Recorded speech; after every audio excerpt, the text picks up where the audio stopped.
Greetings. Today we continue part 3 of the final invitation from Revelation chapter 22 and 23.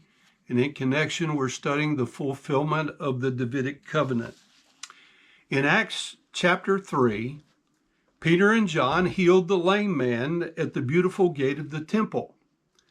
And then as the crowd assembled, they spoke to the people concerning the power by which this healing had occurred. Peter actually preaches a sermon, which is recorded in verses 12 through 26 of Acts 3, which simply contains the gospel message. He speaks about the death, the burial, and the resurrection of Jesus Christ, plus his ascension, current intercessory work, and his second coming. The conclusion to that message appears in verses 20 through 26, which we will read together.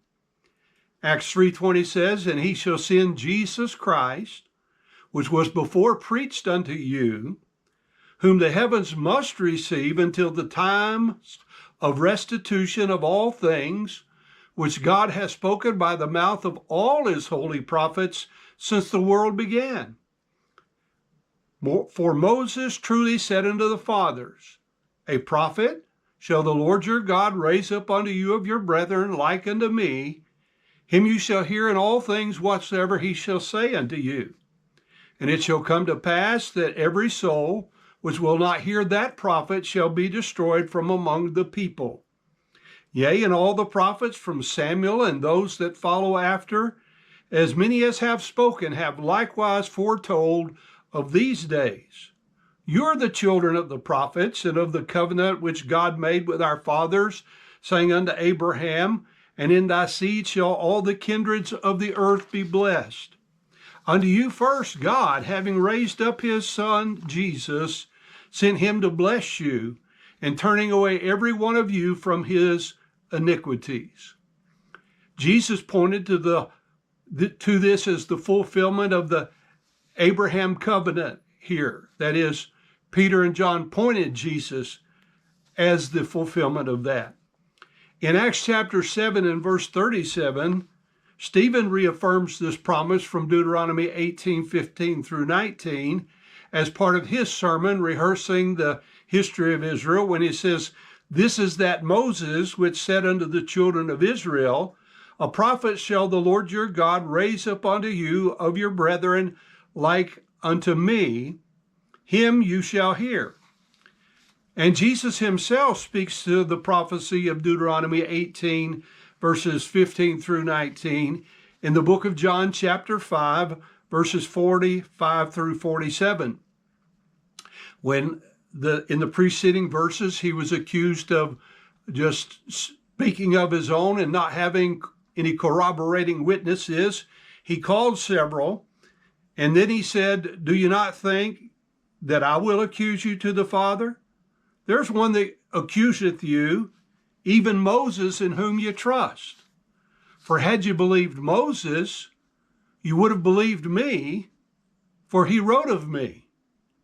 But if you believe not his writings, how shall you believe my words?" I believe Moses was writing of Jesus in Genesis 3:15, when he recorded that first promise of a Redeemer relating to the Adamic covenant. Moses was writing of Jesus in Deuteronomy 18:15 through 19, relating to the Mosaic covenant. This misconceived notion that Jesus was going to put down the Roman occupation of the Jewish homeland and immediately and physically restore David's throne was a major factor in the rejection of Jesus as God's Messiah, if you read the Gospels very closely.